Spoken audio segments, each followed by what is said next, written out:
Hello, welcome. It's time for Bible study. I'm Chaplain Harold Epley. Glad you're tuning in again this week. We're continuing our Bible study using the book by Max Lucado entitled Traveling Light, and it is a look at the 23rd Psalm. He's been going through it bit by bit. We're on chapter 3, and today's chapter is kind of a humorous one. It's entitled, I'll Do It My Way. Subtitled, The Burden of Self-Reliance. So he's going to continue this theme of reflecting on the first verse of the 23rd Psalm. And again, I remind you, if you'd like to, if you have a Bible available, you want to open to the 23rd Psalm. It's always helpful to be looking at that as you hear these words. But he's reflecting just on the first verse, the Lord is my shepherd. And how that reminds us that God is in control and that we don't need to rely on ourselves. The problem is, as he's going to point out here, is that a lot of us do like to rely on ourselves. And that's where we get into some kind of trouble. So let me read. You say you can swing a club like Tiger Woods? That's saying a lot. You hope to score touchdowns like Joe Montana? You'll have to work hard. And you, young lady, you aspire to be the next Mia Hamm? Good for you. And me? Well, actually, there is one fellow who's caught my attention. He reminds me of me. You probably never heard of him. Did you see the British Open in 1999? Yeah, the one in Carnoustie, Scotland? Remember the player who had a 7-stroke lead with one hole to go? That's right, the Frenchman, Jean Van de Velde. He was 6 strokes and 480 yards away from a major championship, a wad of cash, and a place in history. All he needed to do was score a 6 on a par 4. I could shoot a 6 on a par 4. My mother could shoot a 6 on a par 4. This guy could shoot a 6 with a waffle iron and a banana. Tell the trophy engraver to warm up the pen and practice his V's. He'll need 2 to write Jean Van de Velde. Granted, the hole was not easy. Bisected 3 times by a wee burn, that's the Scottish term for a marshy creek. No sweat. Hit 3 short shots, putt 3 times if you have to, just take a 6, win the hole, and smile for the cameras. Besides, it's windy and the wee burn is wee deep. Don't flirt with it. Oh, but the French love to flirt. Van de Velde pulls out his driver, and somewhere in Des Moines, an armchair duffer who's been lured to sleep by the 7-stroke lead opens one eye. He's holding a driver. Van de Velde's caddy was a 30-year-old Parisian named Christopher with untidy English and a paintbrush on his chin and bleached hair under his hat. I think he and we want too much show, he later confessed. Van de Velde pushes his drive halfway to the Eiffel Tower. Now he has 240 yards to the green with nothing but deep grass and heartache in between. Surely he will hit a short shot back to the fairway. Logic says, don't go for the green. Golf 101 says, don't go for the green. Every Scot in the gallery says, aye, laddie, don't go for the green. Van de Velde says, I'm going for the green. He pulls out a 2-iron, and the armchair golfer in Des Moines opens the other eye. A 2-iron? Maybe if you're teed up on the beach trying to hit it into the Caribbean. The spectators are silent, most out of respect, a few in prayer. Van de Velde's 2-iron becomes a 4-iron. Whack, clang, plop. The ball caroms off the bleachers and disappears into marsh tall enough to hide a lawn gnome. His lie would have made Pinocchio's nose grow. The next shot lands in the water, and the next in the sand. Tally the damage and you've got 4 strokes plus a penalty. He's lying 5 and not on the green. So much for winning the hole. By now he's praying for a 7 and a tie. To the great relief of the civilized world, Van de Velde makes the 7. You've got to wonder if he ever recovered from the wee burn. He lost the playoff.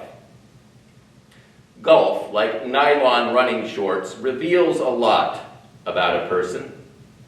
What the 18th hole revealed about Van de Velde reminds me of me. I've done the same thing, the same blasted thing. All he needed was a 5-iron, but he had to go and pull out the driver. Or in my case, all I needed to do was apologize, but I had to argue. All I needed to do was listen, but I had to open my big mouth. All I needed to do was be patient, but I had to take control.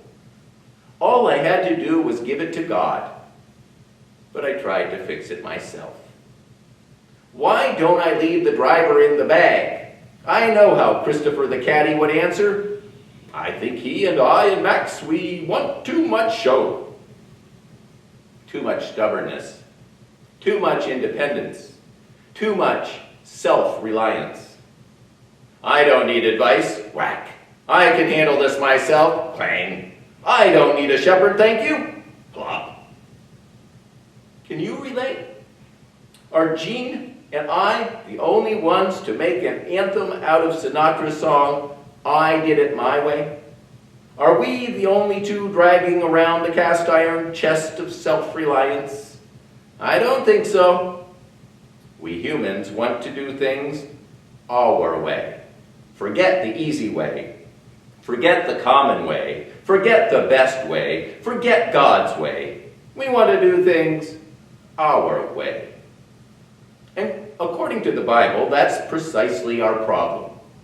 We all have wandered away like sheep. Each of us has gone his own way. That's Isaiah chapter 53, verse 6. You wouldn't think sheep would be obstinate. Of all God's animals, the sheep is the least able to take care of himself. Sheep are dumb. Have you ever met a sheep trainer? Ever seen sheep tricks? Know anyone who has taught his sheep to roll over? Ever witnessed a circus sideshow featuring Mazadon and his jumping sheep? No. Sheep are just too dumb and defenseless. They have no fangs or claws. They can't bite you or outrun you. That's why you never see sheep as team mascots. We've heard of the St. Louis Rams and the Chicago Bulls and the Seattle Seahawks, but how about the New York Lambs? Who wants to be a lamb? You couldn't even stir up a decent yell for the cheerleaders. We are the sheep, we don't make a peep, victory's yours to keep, but count us if you want to sleep. What's more, sheep are dirty. A cat can clean itself, so can a dog. We see the bird in a bird bath or a bear in a river. But sheep, they get dirty and stay that way. Couldn't David, the author of Psalm 23, have thought of a better metaphor? Surely he could have. After all, he outran Saul and outgunned Goliath. Why didn't he choose something other than sheep? How about, the Lord is my commander-in-chief and I am his warrior. There, we like that better. A warrior gets a uniform and a weapon, maybe even a medal. Or, how about this one? The Lord is my inspiration and I am his singer. We are in God's choir. What a flattering assignment. Or how about, the Lord is my king and I am his ambassador. Who wouldn't want to be a spokesperson for God? Everyone stops when the ambassador speaks. Everyone listens when God's minstrel sings. Everyone applauds when God's warrior passes. But who notices when God's sheep show up? Who notices when the sheep sing or speak or act? Only one person notices, the shepherd. And that is precisely David's point. When David, who was a warrior, a minstrel, and an ambassador for God, searched for an illustration of God, he remembered his days as a shepherd. He remembered how he lavished attention on the sheep day and night, how he slept with them and watched over them. And the way he cared for the sheep reminded him of the way God cares for us. David rejoiced to say, "The Lord is my shepherd." And in so doing, he proudly implied, "I am his sheep." Still uncomfortable with being considered a sheep? Will you humor me and take a simple quiz? See if you succeed in self-reliance.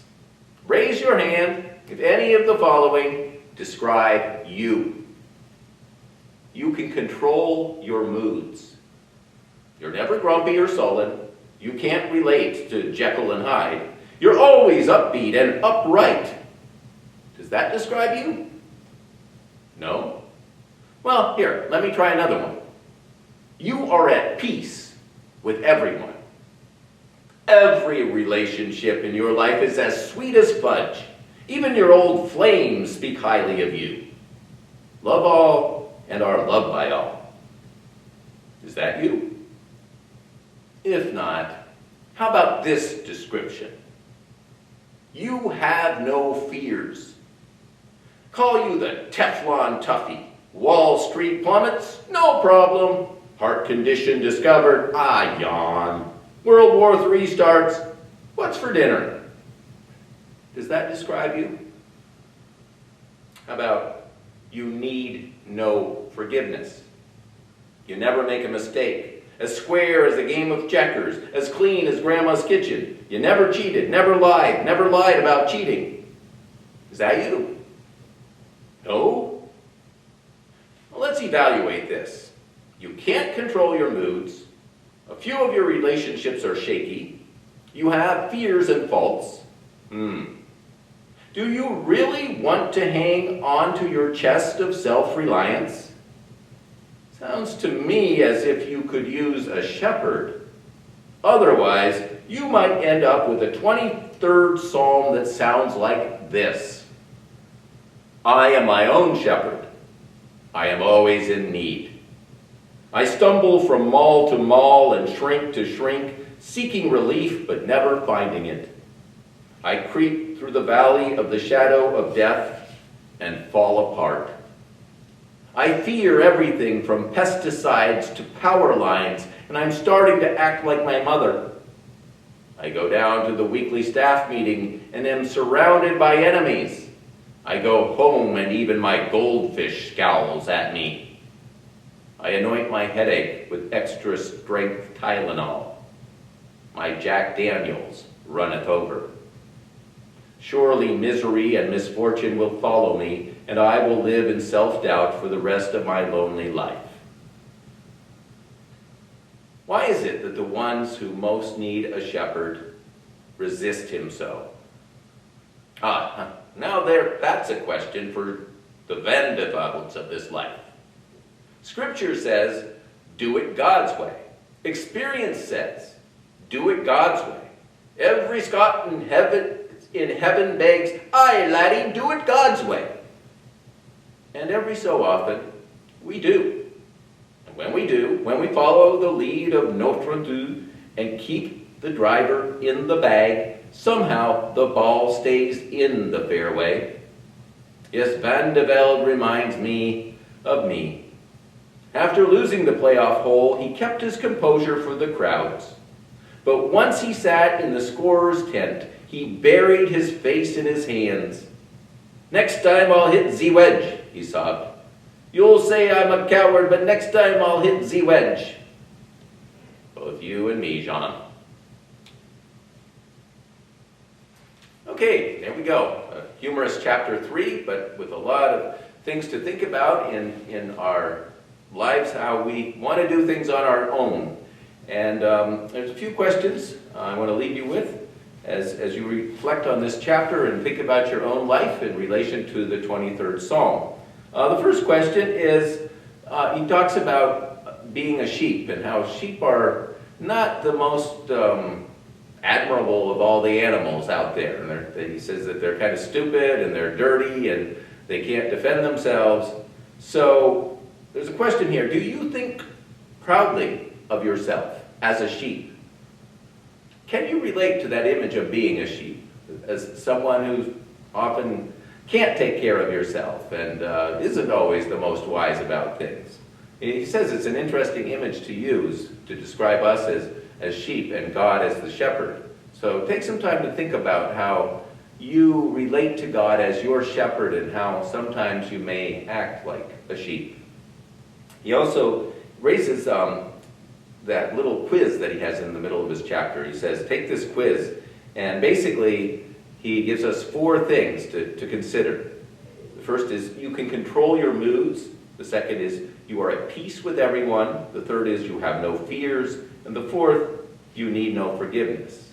Of course, if we're honest with ourselves, we can't say any of those things. We can't control our moods. Most of us are not at peace with everyone. We certainly have lots of fears, and we all need forgiveness. So using those statements, kind of use those in a way that you can reflect on your life. And think about which of those 4 areas causes you the most struggles. And he has another interesting question here too. Why is it that the ones who most need a shepherd resist him the most? You think that's true? Do you see that in people? Do you see that in yourself? Do you see at times in your life when you most need a shepherd? It might be those are the times that you most resist having a shepherd. A lot to think about there. We're going to continue with this wonderful book. It's called Traveling Light by Max Lucado. It's been out for a few years. It's a best-selling book, and I think you can see why as I've read it to you. We'll continue next week with chapter 4, and I wish you a very blessed week, and we'll see you again soon. Take care.